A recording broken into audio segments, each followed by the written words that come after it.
Viewers, welcome back to top 10 India. तो आज हम बात करने वाले हैं वर्ल्ड के टॉप 10 ओल्डेस्ट कॉलेजेस की।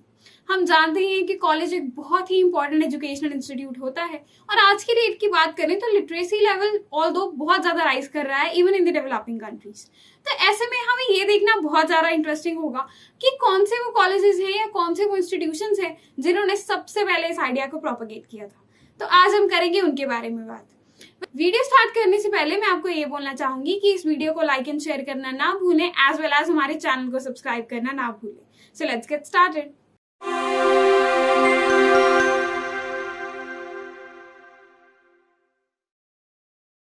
बात करें नंबर 10 की तो हमें देखने को मिलती है अल अजहर यूनिवर्सिटी। अब आप सोच ही रहे होंगे कि ये किसी ना किसी इस्लामिक नेशन में होगा जिनका स्टेट रिलीजन इस्लाम होगा। वेल, हम देखते हैं इसके बारे में। तो इसकी लोकेशन है इजिप्ट में। हम जानते हैं कि इजिप्ट में भी बहुत टाइम तक इस्लामिक रूल रहा है, तो वहीं से इस यूनिवर्सिटी की स्थापना होती है जो कि एस्टैब्लिश हुई थी 970 एडी में। टॉकिंग अबाउट, डिस्पाइट इसको एक यूनिवर्सिटी स्टेटस बहुत लंबे टाइम तक नहीं मिला। यूनिवर्सिटी स्टेटस इसे एक बार मिला था 1961 में। तो हम देख सकते हैं कि इस्टेब्लिशमेंट से बाद बहुत लंबा सफर था एक यूनिवर्सिटी स्टेटस को लेना। और उसके बाद जो ये यूनिवर्सिटी है ये एक डिजर्व करती है मेंशन इन एवरी लिस्ट। अगर हम बात करें one of the oldest and one of the greatest universities and educational institutions of all times. Talking about कि ओरिजिनली ये स्टार्ट कैसे हुआ था, तो ओरिजिनली ये एक मदरसा था। तो हम जानते ही हैं कि जो मदरसा होता है वो जो रिलीजियस स्क्रिप्चर्स हैं उनकी ट्रेनिंग देते हैं बहुत सारे स्टूडेंट्स को, और वो एक टर्शरी लेवल का नहीं बल्कि एक प्राइमरी लेवल का ही मदरसा हुआ करता था ये एक टाइम पर। और जो अल अजहर यूनिवर्सिटी है इसे पहला एक ऐसा सेंटर माना जाता है इस्लामिक लर्निंग का। और हम जानते ही हैं कि आज की डेट में जो हमारे पास एग्जर्व्स रह गए हैं, जो हमें रॉक फिगर्स नजर आते हैं, हम उसी से देख सकते हैं कि ये टीचिंग इंस्टीट्यूट्स हुआ करते थे। लेकिन हम जानते हैं कि बहुत सारे ऐसे इंस्टीट्यूट्स हैं जो प्लंडर भी हो चुके हैं, जो with in the remains of time वो कंप्लीटली वैनिश हो चुके हैं। तो जो रिमेनिंग स्ट्रक्चर्स हैं उनमें से ये one of the earliest centres of Islamic learning माना जाता है। और उसके बाद बात करें तो इसके बाद जब इसे यूनिवर्सिटी बना दिया गया तो आज की डेट में एक सेक्युलर करिकुलम है इनका, जिसमें हम देखते हैं कि बहुत सारे न्यू सब्जेक्ट्स को असाइन किया गया है, जैसे लाइफ स्किल्स। लाइफ स्किल्स हम जानते हैं कि एक बहुत इंपॉर्टेंट एस्पेक्ट रहती हैं, तो ये उसके ऊपर भी कंप्लीट फोकस देते हैं। और अब ये एक सेक्युलर इंस्टीट्यूशन है, विच मीन्स कि ये सारे रिलीजन्स जो हैं उन सबको इक्वल रिस्पेक्ट देता है, और ये बहुत ही कमेंडेबल बात है। Talking about number 9 we have university of Coimbra. Well, ये जो यूनिवर्सिटी है this is located in Portugal, और हम जानते हैं कि पोर्चुगल बहुत ही इंपॉर्टेंट यूरोपियन नेशन है और इसकी स्टैब्लिशमेंट हुई थी 1290 में। और हम देख सकते हैं कि काफी पुराना है ये कॉलेज भी। ओरिजिनली बात करें तो ये पोर्चुगीज कैपिटल हुआ करती थी ये जगह, और वहीं पर ये एस्टैब्लिश था। हम जानते ही हैं कि मोस्टली जो कैपिटल्स हुआ करते थे किसी कॉलोनी के या फिर हम देखते हैं किसी अनेक्स्ड टेरिटरी के, तो वहाँ कैपिटल में ही यूनिवर्सिटीज या बड़े कॉलेजेस या एजुकेशनल इंस्टीट्यूशंस हुआ करते थे। तो वैसे ही ये भी पोर्चुगीज कैपिटल में ही हुआ करता था। और यूनिवर्सिटी ऑफ कोइम्ब्रा जो है इसे उसके बाद रीलोकेट कर दिया गया था बाय डिमांडिंग किंग्स। हम जानते ही हैं कि दुनिया ने बहुत टाइम तक मोनार्की को देखा है, और मोनार्की आज भी कई जगह पे चल रही है, बट हम देखते हैं कि बहुत ही लिमिटेड फॉर्म में। लेकिन उस टाइम पे हम जानते हैं कि जो मोनार्क्स होते थे वो जो भी बोल देते थे that used to be sovereign. तो उनकी बहुत सारी डिमांड्स के चलते इसे बहुत बारी रीलोकेट कर दिया गया। उसके बाद ये फाइनली एंड अप होकर कोइम्ब्रा में आ गया, और उसके बाद ये जो कंट्री का थर्ड लार्जेस्ट अर्बन सेंटर माना जाता है उस जगह का, और this is home to Roman era history as well. तो हम देख सकते हैं कि इसने पीरियड्स ऑफ हिस्ट्री को विटनेस किया है, जिसकी वजह से जो इसका कल्चर है वो बहुत ही ज्यादा रिच है। Talking about number 8 we have university of Siena. University of Siena is located in Italy. इसकी एस्टैब्लिशमेंट हुई थी 1240 में, विच मीन्स कि ये भी one of the most oldest institutions वहां हमें देखने को मिलेगा। और ये जो स्मॉल सिटी है सिएना की, टस्कनी रीजन में, हम जानते ही हैं कि इटली का बहुत ही इंपॉर्टेंट रीजन है टस्कनी, वहां ये लोकेटेड है, जिसे one of the most beautiful cities भी माना जाता है। अब बात करें यूनिवर्सिटी ऑफ सिएना जो है this is one of the oldest universities जिनका एक ग्लोबल स्टैंडिंग है, विच मीन्स कि जिनको थ्रू आउट द वर्ल्ड एक ग्लोबल रिकॉग्निशन दिया गया है। और अब बात करें, इन्हें रैंक भी किया जाता है in the QS rankings of top 500 educational institutions of all time as well. Talking about number 7, we have University of Naples Federico II. अब इसकी लोकेशन भी हम जानते ही हैं कि क्योंकि इसमें वर्ड्स आ गया नेपल्स, और वहां का मतलब है कि ये लोकेटेड है इटली में। इसकी एस्टैब्लिशमेंट हुई थी 1224, बट कंप्लीट होते होते इसे 1258 लग गए। इसे 1224 में फ्रेडरिक सेकंड, ये जो एम्परर थे of the holy Roman empire, इन्होंने इसे फाउंड किया था, जो यूनिवर्सिटी ऑफ नेपल्स है उसको, और फ्रेडरिको सेकंड ने इसे लोकेट किया था इन नेपल्स इटली। तभी हम जानते हैं कि इसके नाम में भी हमें उनका उल्लेख मिलता है। और इटली का थर्ड लार्जेस्ट सिटी है जो नेपल्स, वहां पर ये लोकेटेड है, and this is one of the oldest continuously inhabited cities in the world. और तभी हम जानते हैं कि ये जो यूनिवर्सिटी है, इनका जो ग्लोबल स्टैंडिंग है आज की डेट में भी बरकरार है। टॉकिंग अबाउट नंबर 6, तो यहाँ हमें देखने को मिलती है यूनिवर्सिटी ऑफ पैडुआ।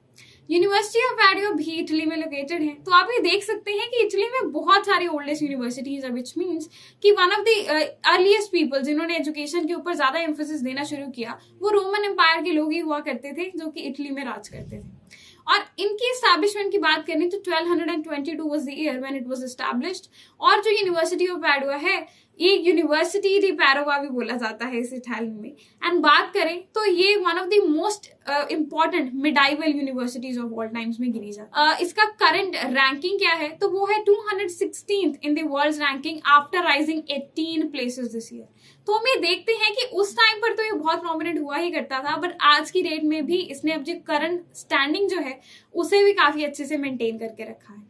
तो हम यही देख सकते हैं कि जो इटली है उन्होंने बहुत ज्यादा फोकस किया, वहां के रूलर्स ने एजुकेशन को एक प्रोमिनेंट चीज माना है। टॉकिंग अबाउट नंबर 5, हमारे पास है यूनिवर्सिटी ऑफ कैम्ब्रिज। अब हम जानते ही हैं कि कैम्ब्रिज की बात करें तो this is located in UK, और इसकी एस्टैब्लिशमेंट हुई थी 1209 में। अब बात करें तो ग्रुप ऑफ स्कॉलर्स थे जिन्होंने यूनिवर्सिटी ऑफ ऑक्सफोर्ड को किसी पॉलिटिकल कॉन्फ्लिक्ट की वजह से छोड़ दिया, और वो चाहते थे कि वो एक ऐसी यूनिवर्सिटी को एस्टैब्लिश करें जो कि यूनिवर्सिटी ऑफ ऑक्सफोर्ड को एक टक्कर दे। तो here we are with university of Cambridge, और हम जानते हैं कि आज की डेट में this is ranked 7th in the world. तो हम जानते ही हैं कि इसने अपना वो जो मोटिव था इसके फाउंडर्स का, उन्होंने कंप्लीटली उसको जस्टिस दिया है। अब बात करें कॉमन ट्रेडिशंस की, तो ऑक्सफोर्ड और कैम्ब्रिज जो है वो हेल्दी सेंस ऑफ राइवलरी आज की डेट में भी मेंटेन करते हैं। और हम ये देखते हैं कि जो एनुअल बोट रेस इवेंट होता है वहां ये राइवलरी हमें क्लियरली देखने को मिलती है। Well, university of Paris is on number 4th। तो हम जानते हैं कि लोकेशन है इसकी फ्रांस में, क्योंकि पेरिस है फ्रांस की राजधानी, और इसकी एस्टैब्लिशमेंट हुई थी 1160 to 1250 के बीच में, विच मीन्स कि एस्टैब्लिशमेंट या फाउंडेशन होने के बाद इसको बनने में काफी टाइम लग गया।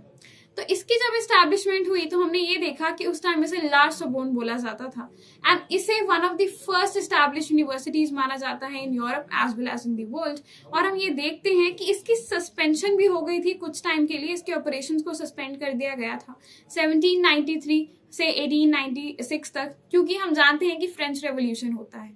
और हम ये जानते हैं कि लिबर्टी, इक्वालिटी, फ्रेटर्निटी की ये सब वैल्यूज जो हैं ये कैसे आती हैं। हम जानते हैं कि जो न्यूअर जनरेशन होती है वो पिछली जो कुरीतियां होती है उसे क्वेश्चन करती है, और जो यूनिवर्सिटीज होती हैं ये एक ऐसी जगह होती है जहां से हम देखते हैं रेवोल्यूशंस बर्थ लेते हैं।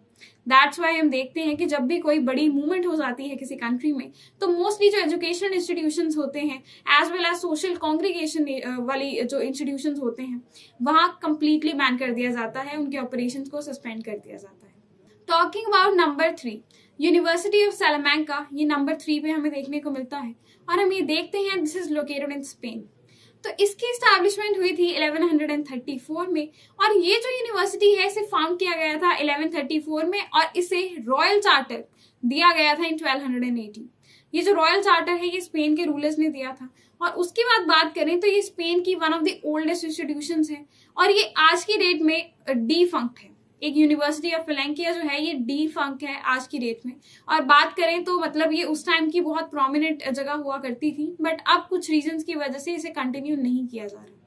वेल, ये जो मेड्रिड है हम जानते हैं कि बहुत ही पॉपुलर जगह है स्पेन की, उसके वेस्ट में ही लोकेटेड है, एंड ये एक इंस्टीट्यूशन है जहां से एक बहुत ही इंपॉर्टेंट इंसान का नाम जुड़ा है जो है क्रिस्टोफर कोलंबस। हम जानते ही हैं कि उन्होंने यहीं पर अपना केस मेक किया था in order to get the royal support, ताकि वो वेस्ट इंडीज को एक्सपीडिशन को एक्सप्लोर कर सकें, और हम जानते ही हैं कि he was successful in that. University of Oxford जो है, जो कि कैम्ब्रिज का राइवल है, वो है नंबर 2 पे। वेल इसकी लोकेशन है यूनाइटेड किंगडम में। एस्टैब्लिशमेंट हुई थी 1096 से 1167, which means it took a long while in order to get completed as university. अब बात करते हैं इनके एल्यूमनाइज की। 28 यूके के जो प्राइम मिनिस्टर्स हैं आज की डेट तक, वो इनके एल्यूमनाइज हैं, विच मीन्स कि ये जो ऑक्सफोर्ड यूनिवर्सिटी है, ये पॉलिटिकल जो वर्ल्ड में जाना चाहते हैं उनके लिए एक फेवरेट जगह है। 20 आर्च बिशप्स जो हैं कैंटरबरी के, वो भी यहीं से हम देखते हैं कि अपना एजुकेशन प्राप्त करते हैं। 12 saints, 27 Nobel laureates, 50 Nobel prize winners and even sir Stephen Hawking, ये सब एल्यूमनाई है यूनिवर्सिटी ऑफ ऑक्सफोर्ड के। तो हम जानते हैं कि यूनिवर्सिटी ऑफ कैम्ब्रिज कम तो नहीं रहा है अपने एफर्ट्स में, बट यूनिवर्सिटी ऑफ ऑक्सफोर्ड में कुछ ना कुछ ऐसा चार्म तो है, जिसकी वजह से हम देखते हैं कि बहुत सारे जो स्कॉलर्स हैं थ्रू आउट द वर्ल्ड, जिन्हें सराहा जाता है, उन्होंने अपनी एजुकेशन यहाँ से प्राप्त की। वेल यूनिवर्सिटी ऑफ ऑक्सफोर्ड को इस चीज के लिए भी रिस्पेक्ट किया जाता है कि इन्होंने थ्रू आउट सेंचुरीज, जब से ये एस्टैब्लिश है, इन्होंने अपना स्टेटस मेंटेन करके रखा है। First is university of Bologna. Well this is the nourishing mother of the studies according to Latin motto. ये जो यूनिवर्सिटी है, इसे फाउंड किया गया था 1088 में, और हमने ये देखा है कि ये कभी भी आउट ऑफ ऑपरेशंस नहीं रहा है। ये टाइटल होल्ड करता है of being the oldest university in the world. और हम बात करें अंटिल रिलेटिवली मॉडर्न टाइम्स, इसे पहले देखा गया था कि ये सिर्फ डॉक्टरेट स्टडीज के ऊपर फोकस करता था, बट नाउ इन्होंने और भी बहुत सारे कोर्सेज को इंट्रोड्यूस किया है, which has led to rising of its popularity. Located है ये इटली में, बोलोन में। Well, this was all about the top 10 oldest universities of all times, and I'm sure कि आपको इस वीडियो से बहुत कुछ पता लगा होगा. And if you guys want that we should bring another top 10 video on a topic of your choice, then don't forget to leave the name of the topic in the comment section, and we will bring a dedicated video on that very soon. On that same note, thank you so much for watching. Don't forget to like and share this video as well as subscribe to our channel. It's a wrap.